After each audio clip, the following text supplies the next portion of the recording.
everyone that's listening knows what my first answer is going to be: brand. So first, branding, who you are, what you do, um, how that translates into your ability to serve a specific problem within your local community, the people that would target your type of service.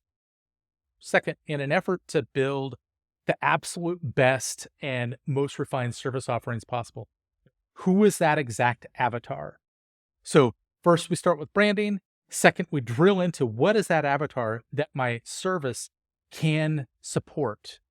And then third is build out a service offering, a very specific service offering targeted to that specific avatar. So when you take those three things, you've got very specific branding, you've identified that specific avatar, and you build a service or service offering out for those specific people. I would say that those businesses that engaged in those core 3 points, they're miles ahead of their competitors.